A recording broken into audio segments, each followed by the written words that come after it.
आपने इस प्रॉब्लम को ज़रूर फेस किया होगा अगर आप एडल्ट हैं और इस दौर से गुजर चुके हैं कि कभी-कभी ऐसा होता है कि नाइटफॉल ज़्यादा होने की वजह से या जिरयान की शिकायत ज़्यादा होने की वजह से सीमेन के अंदर या सीमेन की विस्कोसिटी जो है बिल्कुल पतला हो जाता है। एकदम लगता है कि मतलब सीमेन नहीं पानी निकल रहा है, इतना पतला। क्यों? इसलिए कि बार-बार फ्रीक्वेंसी जिसको जो है महीने में 2 से 3 या 4 बार होना चाहिए था हार्डली, वो आपको महीने में जो है 10-10 बार, 15-15 बार हो रहे हैं। कभी-कभी तो दिन में 4-4 बार, 6-6 बार हो जा रहे हैं। उस हिसाब से रेशियो निकाला जाए तो कितना हो जाता है? आदमी इसी में परेशान रहता है, ना दिल लगता है, ना दिमाग लगता है। उसके अलावा खाना ठीक से नहीं पचता है, मायूसी का आलम रहता है। ऐसे टाइम में मतलब 4 बार किसी को एहतिलाम हो जाए, नाइटफॉल हो जाए, यार कभी सोया नहीं, सोने की कोशिश किया जब तक हो गया, रात में अभी सोने की कोशिश कर रहा है जब तक हो गया, पता नहीं कितनी कितनी बार हो जाता है। तो अब देखो वैसे आदमी का क्या हालत होगा 1 महीने के अंदर में और 3 महीने के अंदर में और 6 महीने के अंदर में। आप देखना ऐसे आदमी को जो है 6 महीने के अंदर में एकदम ड्रास्टिकली कहते हैं ना, एकदम चेंजिंग अजीब टाइप से कि मतलब पहले वजन 50 60 70 केजी था और जो है हर महीने 2-2 3-3 केजी घट के जो है 6 महीने के अंदर हो जाता है 45-50 का। तो ये प्रॉब्लम, तो ये अगर आप एडल्ट हैं तो ज़रूर इसको फेस किए होंगे। अगर ये किसी के अंदर बहुत ज़्यादा बढ़ गया है, परेशानी बहुत बढ़ गई है, तो मतलब ये बहुत इलाज का विषय है और इसको जो है सोशल मीडिया को छोड़कर किसी अच्छे हकीम से दिखाना चाहिए। तो आज का वीडियो उसी पर है, उसी बेस पर है और इसके बारे में हम लोग पूरा डिटेल जानने वाले हैं कि इसका ओवरव्यू बताएंगे, एहतिलामी टैबलेट फ़ायदे, यूजेस, डोज, प्राइस, उसके अलावा जो है एहतिलामी का इंट्रोडक्शन क्या है वो बताएंगे, इंग्रेडिएंट्स क्या है वो बताएंगे, उसके अलावा इंडिकेशंस क्या क्या है, कहाँ कहाँ इस्तेमाल कर सकते हैं और कहाँ कहाँ इस्तेमाल नहीं कर सकते हैं वो बताएंगे। इसके अलावा डोजेज ऑफ एहतिलामी का डोज कितना ले सकते हैं, उसके अलावा प्रिकॉशंस क्या क्या है, प्राइजेस कहाँ कहाँ कितना देखने को मिल रहा है, ये सारी चीज़ें आज की वीडियो में बताने वाले हैं। तो मैं हूं हकीम वासे और आप देख रहे हैं हेल्थ सूचना। अभी तक आपने सब्सक्राइब नहीं किया है तो जल्दी कर लो, क्योंकि इस तरह के टॉपिक्स पर मतलब सैकड़ों हज़ारों वीडियो आने वाले हैं आने वाले टाइम में और कई सारे सवाल के जवाब आपको जेन्युइन मैं देने का काम करता हूं, क्योंकि फेंकने का काम मेरा नहीं है भाई। मैंने कोर्स किया है और बिल्कुल उसमें ब्रॉन्ज मेडलिस्ट का डिग्री लिया है मैंने, तो उस हिसाब से अवार्ड लिया है मैंने, तो उस हिसाब से मैं आपको जो फैक्ट है उतना ही बताने का काम करता हूँ। बाकी आपके ऊपर है, आप ट्रेंड हो जाओ, समझ जाओ, जान जाओ क्या करना है क्या नहीं करना है, किस मेडिसिन के क्या फ़ायदे हैं क्या नुकसान है। तो इसको आप एक जहन में रहेगा तो कोई भी डॉक्टर लिखेगा आपको तो आपके पास एक ओवरव्यू आ जाएगा। तो चलिए हम शुरू करते हैं। अभी तक आपने सब्सक्राइब नहीं किया तो जल्दी से सब्सक्राइब कर लो और लाइक का बटन दबा दो ताकि आगे आने वाली वीडियोस का नोटिफिकेशन आपको मिलता रहे। चलिए हम लोग एहतिलामी के बारे में जो है इंट्रोडक्शन देख लेते हैं। इस प्रोडक्ट को डिज़ाइन क्यों किया गया है ये देख लेते हैं। दोस्तों ये वीडियो बहुत इंपॉर्टेंट है तो लास्ट तक ज़रूर देखना, क्योंकि कई सारे सवाल के जवाब आपके क्लियर होने वाले हैं जो कि हर जगह आप डिस्कस नहीं कर पाते हैं, जो कि हर डॉक्टर के पास आप बता नहीं पाते हैं, क्योंकि ये शर्म का विषय है और घर वालों से तो बिल्कुल डिस्कस नहीं कर सकते हैं। तो इसलिए पूरा सुन लो, समझ लो, क्या पता आपको फ़ायदा होने लगे। मेरे नॉलेज से कुछ तो फ़ायदा उठा लिया करो। तो चलिए पहले हम लोग प्रोडक्ट का ओवरव्यू देख लेते हैं कि इस प्रोडक्ट को बनाया क्यों गया था, डिज़ाइन करने का मतलब क्या है वो समझ लेते हैं। तो इसका मतलब ये है कि कभी-कभी ऐसा होता है कि बहुत एक्सेसिव किसी को नाइटफॉल हो रहा है, जिरयान हो रहा है और उसकी वजह से मनी का, सीमेंट का जो विस्कोसिटी है जितना होना चाहिए वो बहुत कम हो जाता है और बहुत पतला हो जाता है, पानी की तरह हो जाता है। और जो आपका स्पेशल ऑर्गन है, रिप्रोडक्टिव ऑर्गन है या अज़्वे मखसूस है, अज़्वे तनासुल है या पेनिस है, वो क्या होता है कि उसमें हसासियत बढ़ जाती है।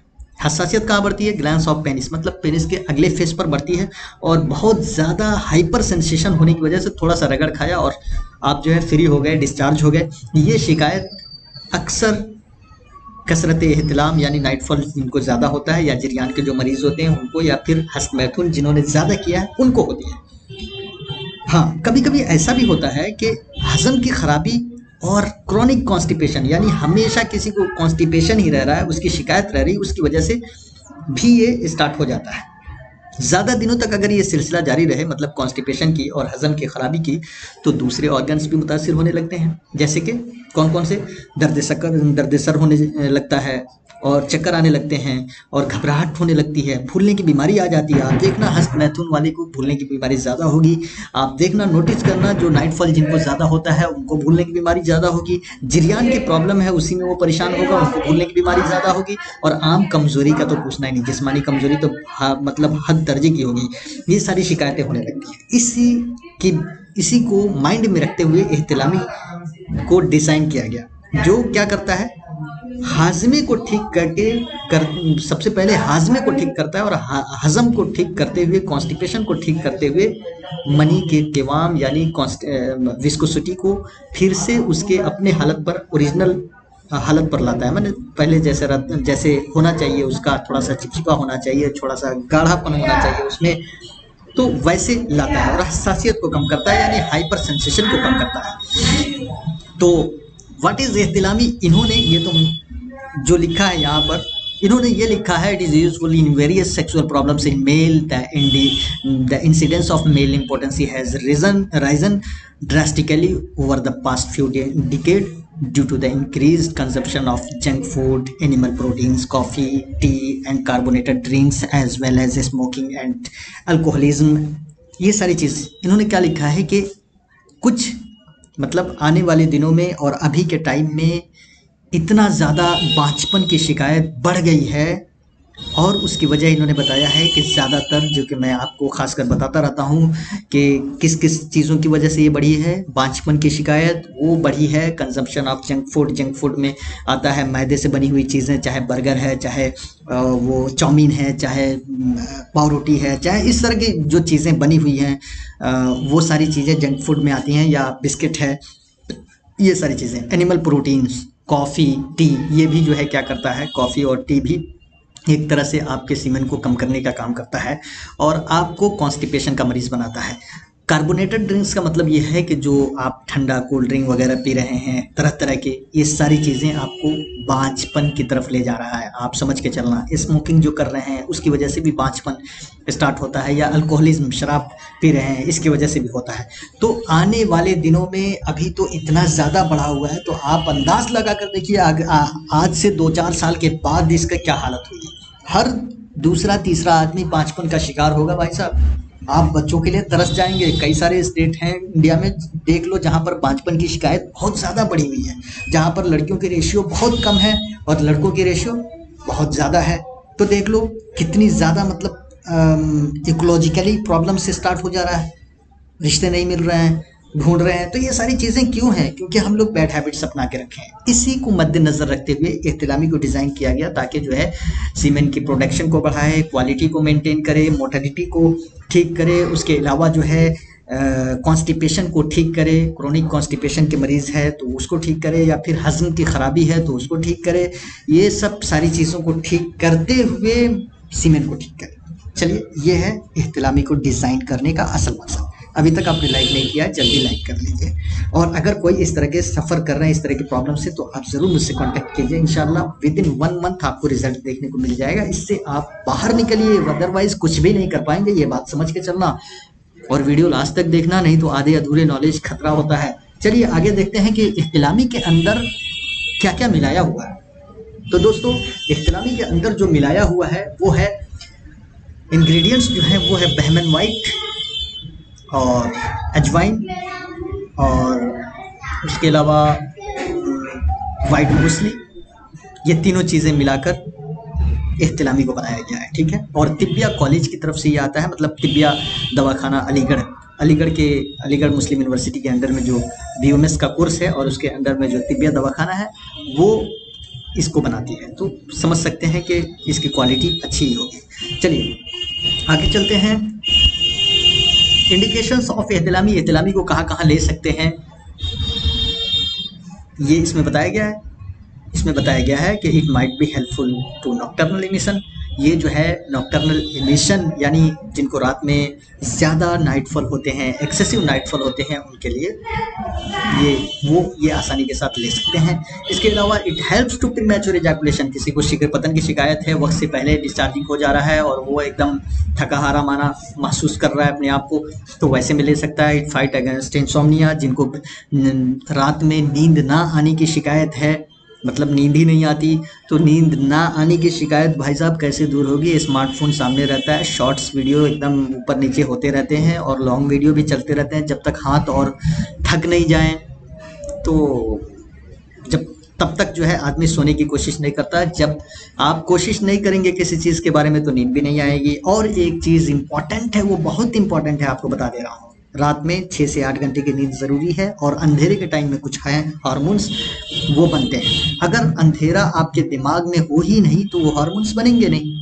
जब हार्मोन्स बनेंगे नहीं तो फिर आप कुछ दिन में वैसे ही बीमार होने लगेंगे और 30-35 पार करते करते आपको लगेगा कि कई सारी दवाएं आपको धो कर ले जाना पड़ेगा रोज खाने के लिए। कहीं सफर में है, कहीं पढ़ रहे हैं, कहीं कुछ कर रहे हैं, लेकिन दवा साथ में है।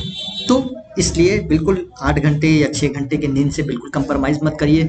और रात का जो नींद है वो दिन में पूरा करने की कोशिश मत कीजिए, वो बेहतर नहीं है। क्योंकि ये सबसे ज़्यादा इससे कोई फ़ायदा नहीं होता है कि आपने रात का नींद जो है, रात की नींद जो है वो 9 बजे तक सो लिए और रात में 12 बजे तक कर दिए और 3 घंटा मतलब 5 बजे उठना चाहिए, 6 बजे उठना चाहिए, 6 से 9 बजे तक उठ रहे हैं, 3 घंटा आपने दिन में निकाल दिया।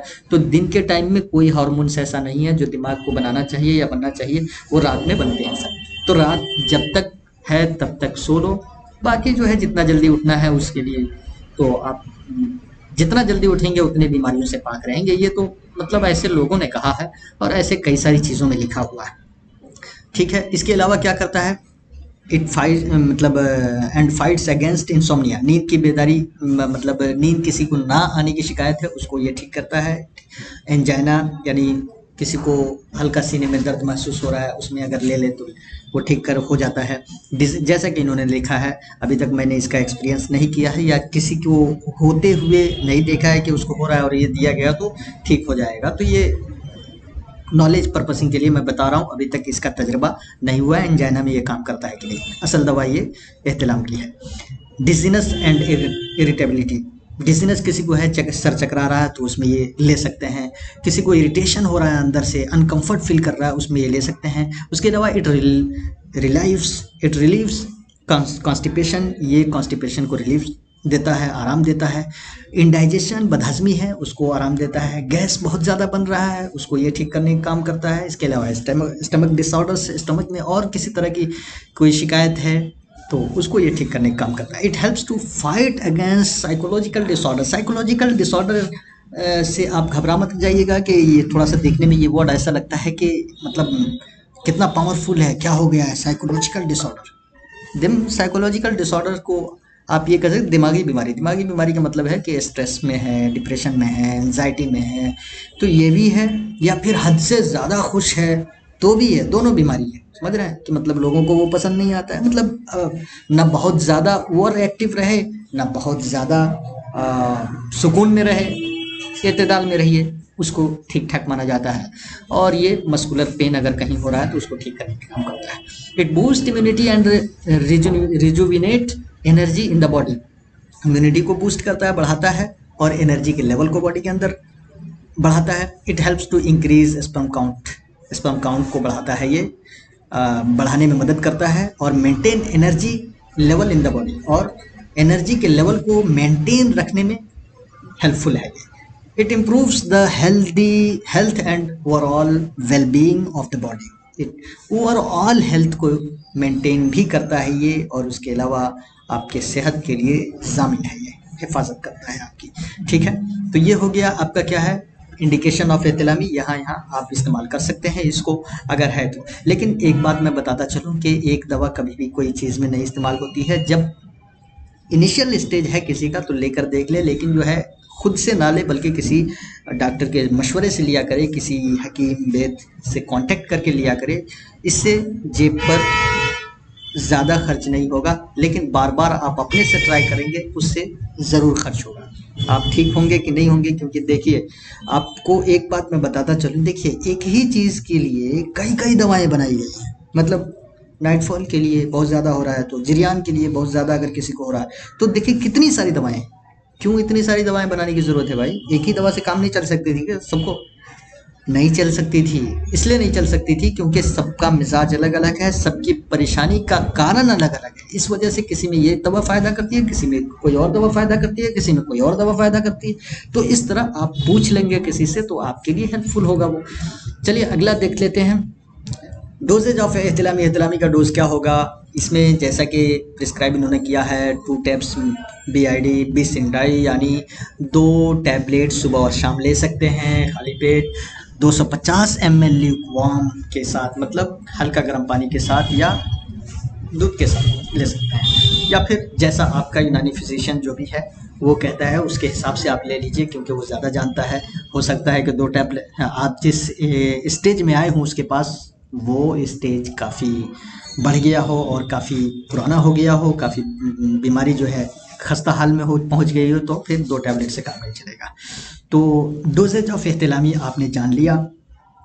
और इसके अलावा जो है, इसके साथ आप प्रिकॉशंस क्या क्या कर सकते हैं। प्रिकॉशंस में self medication is not recommended. भाई कभी भी आप सेल्फ मेडिकेशन मत लिया करिए, ये जो है बिल्कुल ठीक बात नहीं है, क्योंकि हो सकता है कि कोई और चीज़ आपके स्टार्ट हो जाए, कोई और प्रॉब्लम स्टार्ट हो जाए।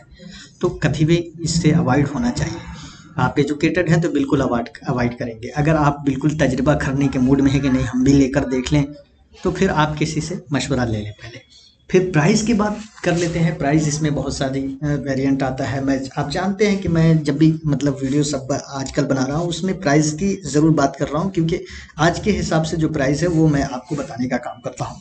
अमेज़न पर जो है प्राइस है एहतिलामी पैक ऑफ 2, यानी 2 पैक हैं, 2 पैकेट है इसके, और 50-50 टैब्स हर पैकेट में है। तो 100 टैबलेट का कितना है, 230 रुपये। इसके साथ साथ एक रोज़ वाटर भी आता है, ठीक है। और उसके अलावा 1 mg पर जो दिखा रहा है एहतिलामी 50 टैब्स का 76 रुपये 50 पैसे दिखा रहा है। उसके अलावा ऑन हेल्थ मग पर दिखा रहा है एहतिलामी 50 टैब्स RS 57 रुपीज़ में, और एहतिलामी 100 टैब्स RS 116 रुपये में। कहाँ पर, ये दोनों वेरिएंट जो है ऑन हेल्थ मग पर दिखा रहा है, एक 57 में 50 टैब्स का और दूसरा जो है 116 रुपये में 100 टैब्स का। तो आप देख लीजिए इसमें कौन सा आपको इजी है। अमेज़न वाला 100 टैबलेट का 230 पड़ रहा है, और यहाँ पर एहतिलामी ऑन हेल्थ मग पर जो है ज़्यादा बेनिफिशियल लग रहा है। लेकिन फिर भी आप देख लीजिए आपके हिसाब से क्या बेहतर है। अभी तक आपने कमेंट नहीं किया कि आपने इसको इस्तेमाल किया है कि नहीं, अगर किया है तो क्या रिजल्ट मिला। भाई साहब जल्दी बताओ मुझे, ताकि मैं भी कुछ रिप्लाई कर सकूँ। और एक चीज़ और मैं आप लोग से मशवरा करना चाह रहा हूँ कि अब मैं सोच रहा हूँ कि संडे को लाइव रखा जाए, ताकि कई सारे लोगों के प्रॉब्लम्स और शिकायतें होती हैं और वो मैं ऑन टाइम नहीं दे पाता हूँ वीडियो, तो उसमें क्लियर हो जाए। तो आप कमेंट बॉक्स में ज़रूर बताना। चलिए, हेल्थ सूचना सर्विसेज। भाई साहब अगर आप इन जो भी मैंने बताया है उसमें से एक सफ़र कर रहे हैं तो ज़रूर मुझे कांटेक्ट कीजिए। इसके अलावा infertility, night fall, leucorrhoea, hair fall, ये सारी चीज़ें हैं, तभी आप कांटेक्ट कर सकते हैं। बिल्कुल आपको मशवरा भी दूंगा और उसके साथ साथ अच्छी चीज़ें भी बताऊंगा ट्रेंड को, ताकि आप एजुकेट हो जाएंगे। तो मेरे लिए एक फ़ायदा होगा कि मैंने जो पढ़ा है वो आपके ऊपर अप्लाई हो जाएगा, आप उससे फ़ायदा उठा लेंगे। तो अभी तक आपने वीडियो देखा इसके लिए बहुत बहुत शुक्रिया, और अभी तक चैनल सब्सक्राइब नहीं किया है तो इसके लिए थोड़ा सा दुख है। अगर आपने कर दिया है तो आपके लिए कंग्रेचुलेशन। इंशाल्लाह आपको बेहतर से बेहतर वीडियो देने की कोशिश करूंगा और आपके सवाल के जवाब पर खरा उतरने की कोशिश करता रहूँगा। वीडियो देखने के लिए फिर से शुक्रिया। अस्सलाम वालेकुम वरहमतुल्लाहि वबरकातुहू। कमेंट बॉक्स में अपनी परेशानी लिखना बिल्कुल भी मत भूलिएगा, जो भी है बता दीजिएगा। Thank you.